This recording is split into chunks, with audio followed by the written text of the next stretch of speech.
So for this speech, my topic is giving students in the inner city a better education and better teachers. My audience is teachers, volunteers, and the Department of Education, and my type of claim is a claim of policy. So let's begin. I want to draw your attention to something that I find very interesting. There's a total of 18 public high schools here in DC, and 9 of those public schools are 100% minorities, meaning that there's not a single student within the student body who is white. And the predominant race of those schools are African Americans. For example, Anacostia High School is 100% African American. Dunbar, I believe, is 98 or 97, and they're all in the very high percentile. And then the other, whatever's left over, is mainly Hispanics. And so that is just with 9. The other 9 schools that are part of the DCPSs are not 100% minority, but is in a very high percentage of 70% or higher, and still with the main race of African Americans being the predominant minority groups.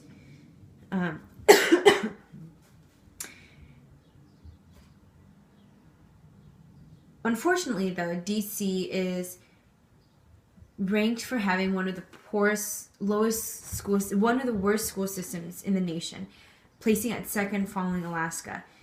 And on top of that, they also have the lowest rates of graduates. Last year, there was a 58% of students who graduated from the DCPSs. And that's only a 2% rise from 2 years ago, which was at a 56. And the thing is that these people in the inner city simply cannot be overlooked. Unfortunately, that's the case in some places, in some instances, is that a lot of times governments will overlook and like kind of breeze over these schools to go to better schools, or know where they're putting their money. They know that they will get something good out of it and invest in something better. And so these students, a lot of times the students in the schools are academically challenged, and it doesn't just start when they're in high school. It starts when they're in elementary school, because when they're in elementary school, it just starts that what many people call the academic gap. And so what they mean by that is, like, when they're in elementary school, when they're not comprehending something, instead of continuing on with the lesson, you need to stop and kind of help them. But what's causing the academic gap is the teachers aren't helping the students in a way that makes sure that the students are able to comprehend what they're learning and what they're doing. And so then, instead of helping them, they're just kind of like, okay, whatever, you're passing, you're doing good, so we're just gonna let you go. By the time they get to high school, there's just this huge educational gap. A lot of the students here in the DCPSs are unfortunately below grade level in reading and math, and that's unfortunately sad, because those are the two things that you're going to need in life to be able to get a good job and whatnot. And so,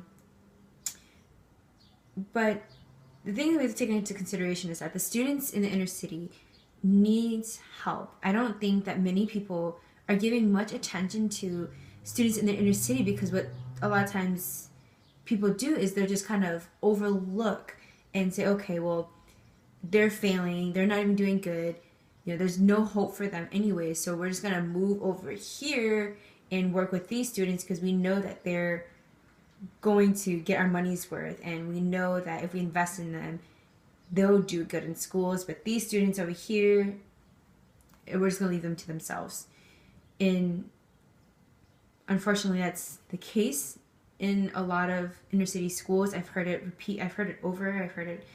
from teachers here in DC, Anacostia, and Dunbar.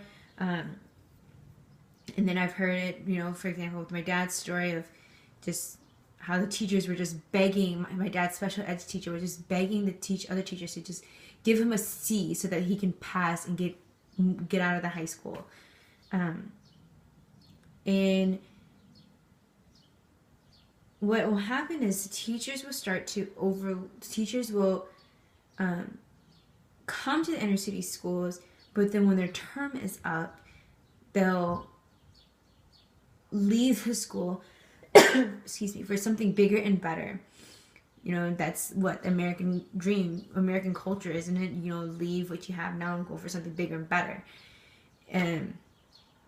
But unfortunately, that's one of the reasons why some schools in the inner city are doing so poorly, is because there's always a constant teacher turnover. The students are constantly getting new teachers every 2 years, and every teacher has a different teaching style. Every teacher is different. No one teacher is exactly the same. And so, it's very heartbreaking. Our church partners with the Anacostia High School. That's where we meet. That's where a lot of our teachers work, and then who attend our church. That's where a lot of students go. I have really good friends who attended Anacostia High School who are alumni now. But it's very heartbreaking to hear stories. And so I just want to share one story with you, just to kind of get an idea of what it's like, because not everybody goes to inner city school, not everybody knows what inner city school is like. And so we had a friend who graduated last year and went to North Carolina A&T. He's currently in the Army now. He dropped out of college and joined the Army. But I remember talking to him, and we were just kind of talking, and at this time I was a junior and he was a senior, and we were just kind of talking, and he was just kind of expressing I don't understand why DC makes us take the SATs. And I was like, well, that's kind of required. Every senior takes the SAT. That's what helps you get into college. And he was like, yeah, but here here in Anacostia, everybody fails it. So what's the point of forcing the students to take it when everybody's going to fail it? It's not like it's going to help us get into college. Half of the students aren't even going to go to college anyways. And when I heard that, it just breaks my heart, because it's they have so much potential, but unfortunately their talents and their ambitions and their adventurousness of students just get suppressed down because of stereotypes that a lot of people put on students in the inner city. And so we need to strive to give the students in the inner city a better education, but not just a better education, but teachers who are willing to devote their times, devote themselves, money to students in the inner city, because it's not going to be easy as pie. These students come into school with challenges, multiple challenges. Some of them are single parents. Some of them are addicted to drugs. Some of them are drug dealers. Some of them are past criminals. And you need to prepare yourself for these types of problems. And a lot of times, teachers, especially if you're in the inner city school, it's really hard for you to build relationships with students, because you come in and they just see you and they don't want to build a relationship with you because they don't know you. And a lot of people have walls built in the inner city because there's so much brokenness. But I have seen where teachers have had an effect on the students, and the students just began to open up, and the walls came tumbling down, and we got to see the real heart and the real them. And it's hard, but then that's where the relationship starts, is by getting to know them and not forcing them to do something that they don't want to do.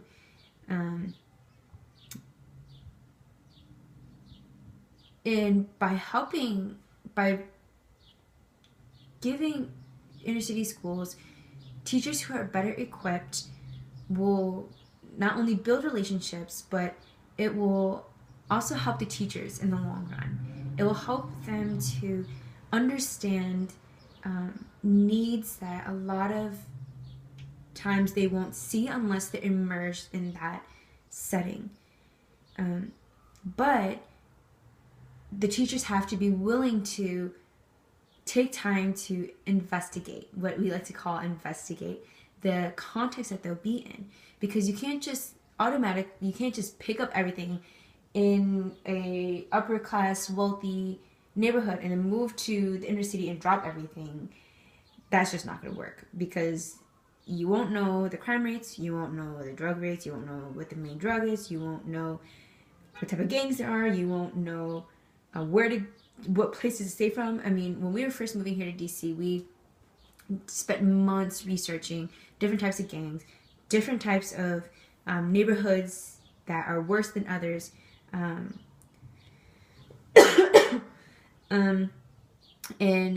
the crime rates and so on forth. And it helped equip us so that when we came here, we knew what to do and what not to do. For example, out in California, especially in South LA, you do not want to be just randomly walking around wearing all red or all blue. That would just not be a good sign at all. And then on top of that,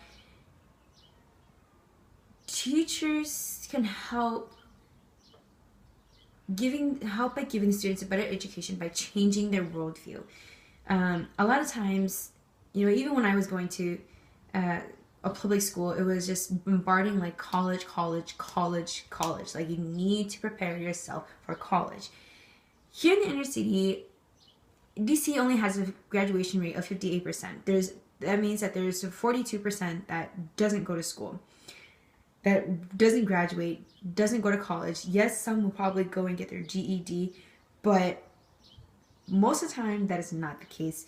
And so I was talking to a teacher, and she said that the best thing that you can do to help a student succeed is by changing their view of things, changing their view of success, and getting their minds off of college. Because sometimes the students can be thinking, I'm not even going to go to college. What's the point? I'm just going to not even listen because I'm not even going to go to college in the first place. I don't have money to go, and I don't want to go. But she said, rather give them job trainings, help them to equip them for the long run. So she used an example like mechanics. You don't need to go to college to be a mechanic, but you could give job trainings for students so that they can become a mechanic once they graduate if they don't have college fundings to go to college. I mean, most of the students at Anacostia go to college because they have scholarships. Otherwise, if they don't go. I know someone who was attending Lincoln University, and he went for 1 year and came back home and didn't fill out his federal aid forms in time to get scholarships, and so he ended up not going back to college, and he still hasn't gone back. So that's what I'm talking about. Is like, you need to train them, because if you think about it, if they would have trained him in a way so that where he was able to get a job, he can help provide for himself, provide for his family, and whatnot. Then it comes back to needing. Then the next thing would be striving to get better equipped teachers in the inner city. Many of the teachers at the Anacostia High School are inexperienced, says one of the teachers at Anacostia. Because what she said is that a lot of times, here in DC, there's a program called Teach for America, where they send students into the inner city schools to kind of teach, and you're there for 2 years. But she was saying how once the 2 years is over, a lot of them leave for something else. Because, they don't want to face the challenge, any more challenges that come with it. I mean, it drains you emotionally working with kids in the inner city. And so she was also then explaining how, there's not many teachers at Anacostia who's been there for more than 10 years. You're probably thinking, 10 years, that's a long time. But, you know, when I was going to school, and she, even herself, a lot of the teachers that I had experience. I mean, they've been teaching for 25 years. And then here it is, you come to schools like Anacostia High School, most of them are only there for 2 years, leave. And then new teachers have to come. New teachers every 2 years. And so that is something that we need to strive for. Then also giving teachers in the giving students in the inner city a better education and better teachers will help a decrease in the crime statistics. Unfortunately, you see that many times it just seems like crimes and felon is like in your gene. If you do it, if your grandfather did it, it's most likely your father did it, and then most likely you're going to do it, and then most likely your son's going to do it. So it just seems like it just gets passed down generations after generation after generation after generation. And it's because kids see their parents and how their parents function and what they do, and so it's just they're just kind of doing what their teachers do. I mean, we live here in DC. We live by a public charter school right down this way, and then a public elementary school right up here, the street. And kids walk past our back all the time because we have a driveway that kids cut through. And I hear little kids as young as 5th grade, maybe even 2nd grade, cussing each other out, telling each other how they're gonna F them up and F this person up and F this person. I'm like, you're in 5th grade and you're talking like this? It's insane. And also it's the young people who are what people will call young and dumb, who commit a lot of crimes. And simply it's just because it's a ripple effect of what they're being taught, and then the schools don't address it. You know, they're not in school. They don't put it this way. There is approximately, I believe, like 500 students who are enrolled in Anacostia High School. Only about, like, I think 200 of them shows up for school. Where does the other 300 go? Who knows? They're probably out there doing something. And when you have teachers who are willing to help and care for them, you will see that you will start to begin to have an effect on the teachers. The teachers will begin to have an effect on the students. The students will then will start enjoying to be around the teachers. I met a student, she's now a junior, but she attended Anacostia High School in 9th through 10th grade. And she calls one of her teachers at the Anacostia High School her second mom. And she was just expressing to me how much she feels so loved and so cared. And this girl, she has been through so much. She told me her story, her life story, and she's been through a lot. You would never think that she would go through that. But then you see that, you know, she started enjoying to come to school because then she was able to spend time with the teacher and, you know, just feel really loved by the teacher. And so then, you know, that's what happens when you have teachers who are willing to help, you know, kind of spur the children on to love and care, because then you're just kind of reflecting your love and your care for these students. And so ultimately, the students in the inner city need the gospel. That's one thing that we cannot leave out. We need more people who are willing to get their hands dirty, move in, and love on the students. And you can't love them apart from Christ, because your love would just be in vain. And so we need more teachers who are Christians, who are believers, who are willing to go in and love these students and share the gospel with them and show them that there are actually people out there who love them, the real people who love them. And you will be surprised at you'll be surprised at what happens. So many people are shocked at our church because we work with students in Anacostia High School, work with people in Anacostia, just like, why would you do this? Like, why would you move into the inner city? Why would you go there? Why would you go to Anacostia? I mean, when we first moved here, everybody was like, whoa, like, why are you guys here? And just being able to share with them, like, we're here to love on you guys and share the gospel with you guys. And so, the Department of Education needs to invest more money and resources into urban schools if they also want to see a change in the inner city. And they can't expect the inner city schools to change overnight. It does take process. But as far as what we can do now is we could give more money, more time, and more love to the students. And so lastly, I want to show you this graph real quick. So here is a list sort of some of the high schools. So here I outlined in the black marker. This is my neighborhood. So I live here in the Anacostia area. This is considered all Anacostia here. Well, this is Anacostia, and this is more like the Berry Farms area.